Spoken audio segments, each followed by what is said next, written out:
SBT nas eleições 2024. Oferecimento: Sindalco e Blue White, presidente José Roberto da Cunha. E o Primeiro Impacto está fazendo a série de entrevistas com os candidatos a prefeito de Araçatuba. A entrevista terá duração de 15 minutos e, ao fim, o candidato terá mais 1 minuto para fazer as considerações finais. A ordem dos candidatos foi definida por sorteio com a presença dos representantes. E hoje eu recebo aqui no estúdio o candidato a prefeito de Araçatuba, Cido Sério, do PV. Aparecido Sério da Silva tem 65 anos, 3 filhos, é divorciado, foi deputado estadual e prefeito de Araçatuba por 2 mandatos consecutivos entre 2009 e 2016 e atualmente está afiliado ao PV e concorre à prefeitura pela Federação Brasil da Esperança, que tem os partidos PT, PV e PCdoB. Candidato, obrigado pela presença do senhor aqui no estúdio. O tempo do senhor vai ser de 15 minutos, o reloginho está ali no cantinho superior da tela, o senhor consegue acompanhar, ok? Então começamos a partir de agora. Candidato, primeiramente, muito obrigado então pela presença do senhor, um excelente dia para o senhor. O senhor resolveu voltar a ser candidato, né? Na eleição passada o senhor chegou a ser candidato a vereador. E por que decidiu de novo voltar a encarar uma eleição para prefeito? Olha, eu gosto de política pública e gosto da minha cidade.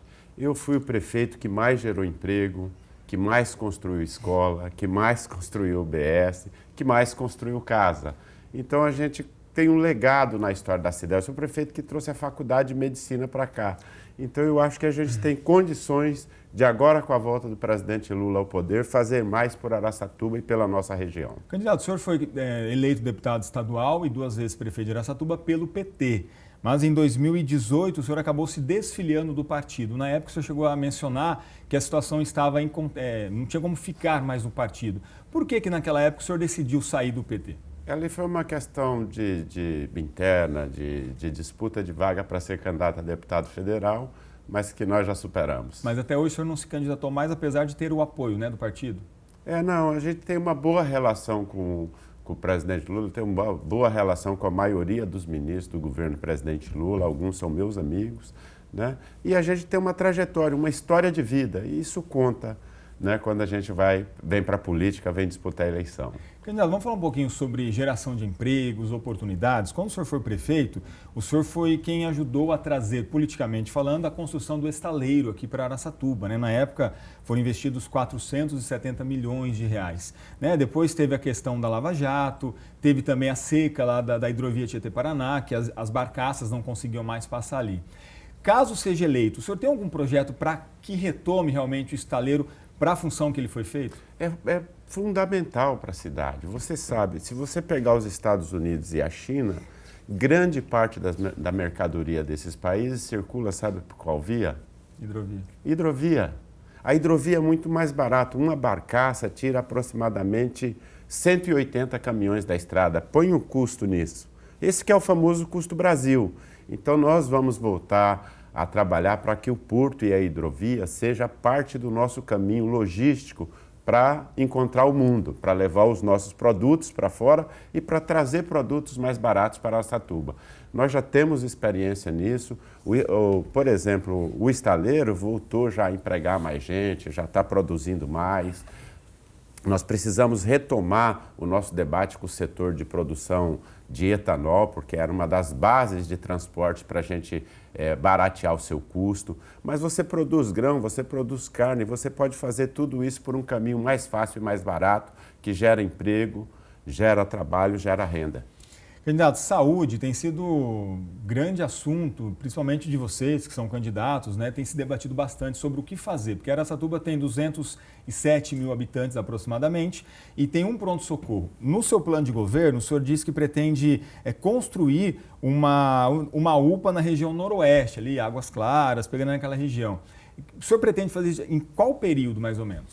Olha, eu construí a UPA do Muarama, da Zona Leste, e construir uma UPA também para atender na Zona Sul, no Morada dos Nobres. Primeira coisa é colocar as duas para funcionar como unidade de pronto atendimento para desafogar o pronto-socorro. Eu tive a oportunidade de conversar rapidamente com a ministra Nízia Trindade da Saúde, com o presidente Lula.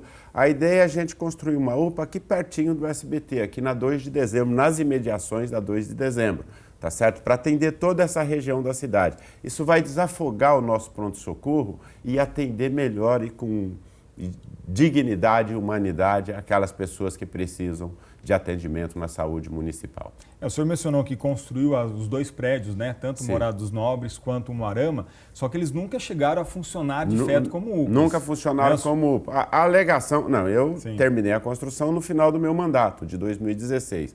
A alegação do governo atual é que é caro.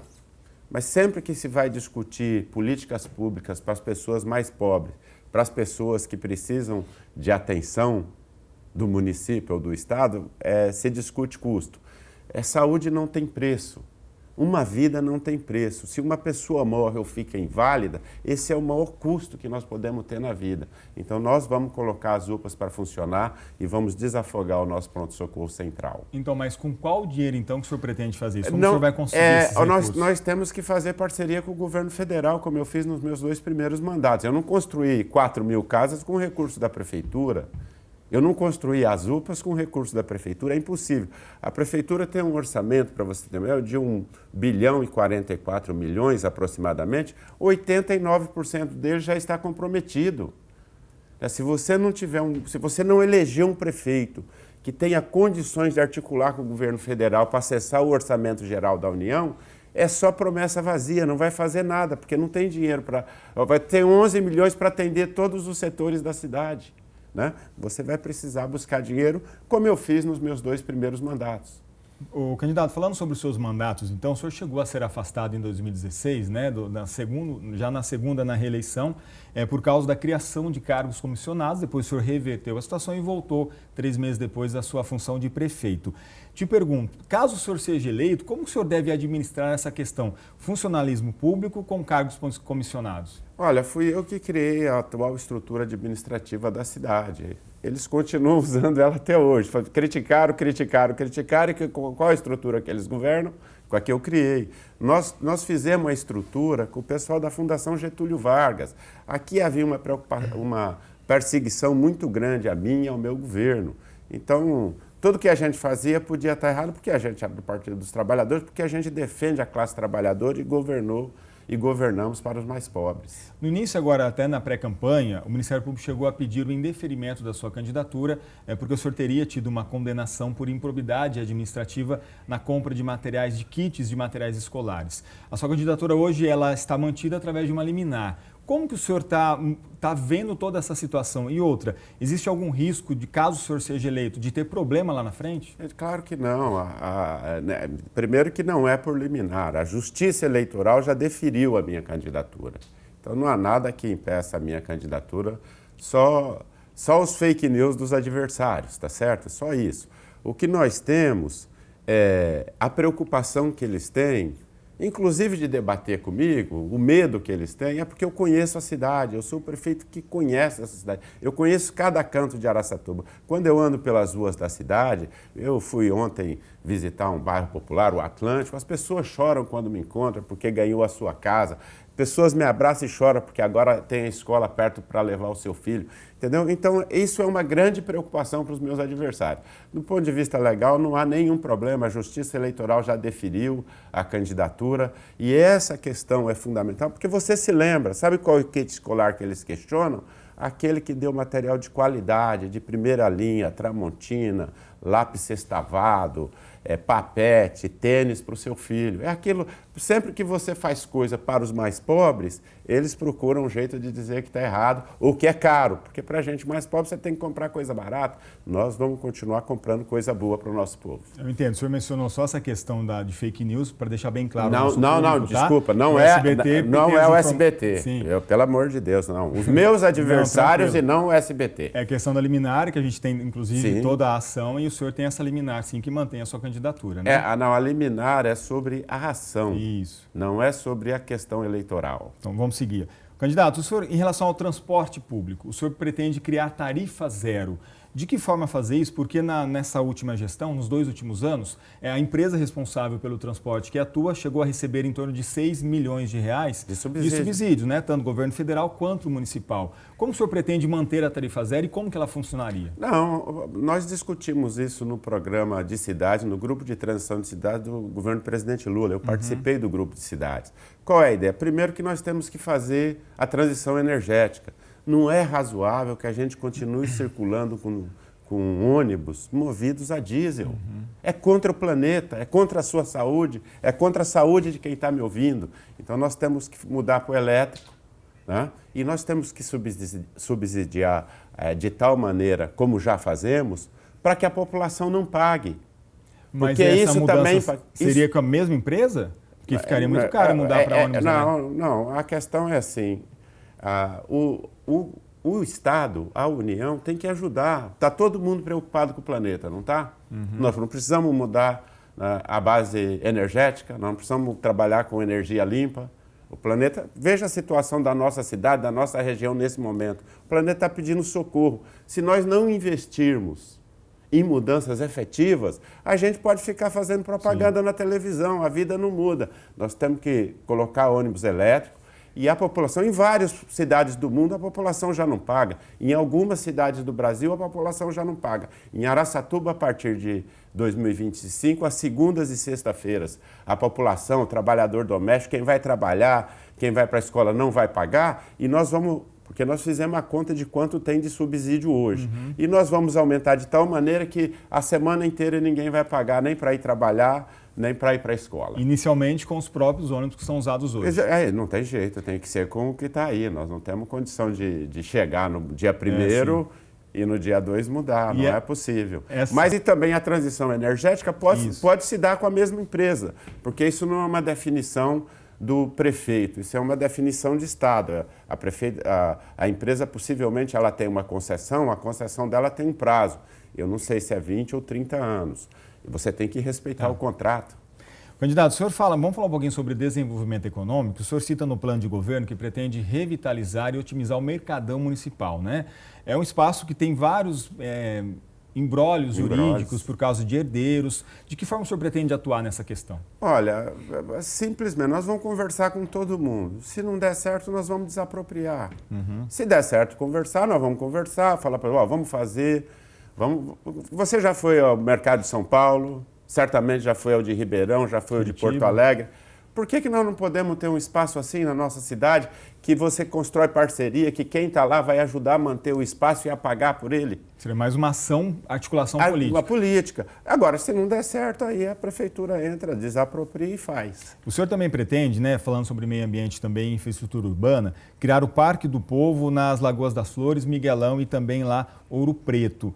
É uma carência que o senhor entende essa questão do turismo na cidade? É uma carência. Primeiro, a gente nem faz parque para turismo, então tem que fazer parque para a população da nossa cidade, que às vezes quer fazer um piquenique no domingo e não tem onde ir, né? Quer reunir a família para brincar num lugar. Eu moro perto de uma praça em Araçatuba que o domingo fica cheio de gente brincando lá, né? Fazendo piquenique, conversando, tem gente que vai fazer culto, tem gente que vai com violão e toca música. Nós precisamos criar mais espaços para que isso aconteça. É claro que isso é um atrativo também do ponto de vista turístico. Se você tem espaço verde, espaço diversificado, bom, nós já temos as lagoas, né? A gente precisa plantar árvore, colocar alguma melhoria e isso nós consideramos muito possível. Nós planificamos também do ponto de vista do turismo, é claro que é uma proposta ousada, mas de fazer uma ponte pêncil, uma ponte estaiada sobre o Ribeirão Baguaçu, sobre o Parque do Peba. Tá certo? O Parque Ecológico do Baguaçu. Você imagina a gente sair da Abrão Buchala e atravessar para Valdir Filizola de Moraes, Pompeu de Toledo, Baguaçu, por uma ponte estática.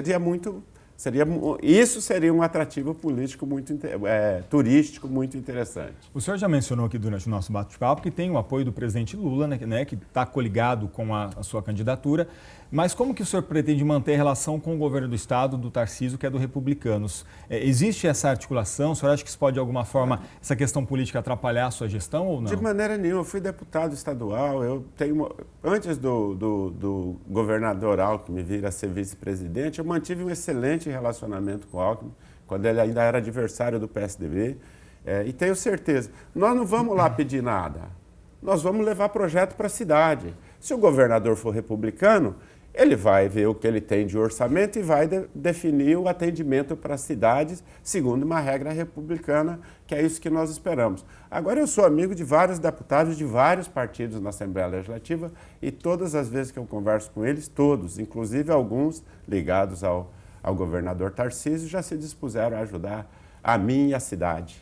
Dá tempo de fazer uma pergunta ainda, a questão da educação. O senhor, no plano de governo, disse que pretende ampliar as vagas nas creches, que a gente sabe que é uma demanda muito grande, principalmente para quem tem filho pequeno, precisa trabalhar, às vezes não tem a vaga perto da casa. Como o senhor pretende organizar essa questão? Nós precisamos construir, né? Eu, modestamente, sou o prefeito que mais construiu escola na história da nossa cidade. Em 8 anos, eu entreguei 7 novas escolas. Né? Nós precisamos construir uma escola aqui nessa região noroeste. Quando nós fizemos as casas, o condomínio Águas Claras, Porto Real, Beatriz, as crianças eram pequenininhas. Agora elas estão precisando de ensino fundamental. Da nossa parte, nós faremos escola. Eu e meu vice, o professor Hélio Consolar, que tem uma grande preocupação com cultura e educação, já planificou isso.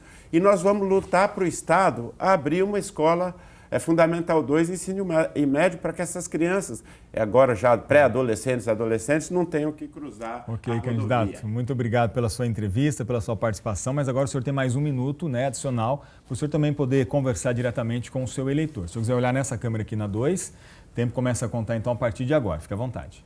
Muito obrigado, Rodolfo, a você e ao SBT por me receber aqui. Eu sou o candidato mais experiente. Eu, o professor Hélio Consolar, o meu vice, foi secretário, considerado o melhor secretário da cultura do estado de São Paulo, o que mais movimentou gente na área cultural. Nós temos experiências e conhecemos a cidade. Portanto, eu venho aqui pedir para você assistir às entrevistas, os debates, ver o nosso programa de governo, porque você sabe, quem ama Araçatuba de verdade é Cido prefeito e professor Hélio vice. Um abraço, tudo de bom. Ainda 25 segundos? 25, não. 20 segundos. Se você quiser falar mais alguma coisa, fique à vontade. Eu quero dizer para você que me recebeu na sua casa e espero que você que venha me receber com bolo de fubá, com café, vamos voltar a trazer humanidade e bem-estar para a nossa cidade. Por isso eu quero muito a sua ajuda. Eu e o professor Hélio estamos aqui para servir Araçatuba. Obrigado pela participação do senhor aqui no Primeiro Impacto. E amanhã, fechando a rodada de entrevistas com os candidatos a prefeito de Araçatuba, eu recebo o Deocleciano Borella, do PSD. As entrevistas com os candidatos de Rio Preto começam na quarta-feira.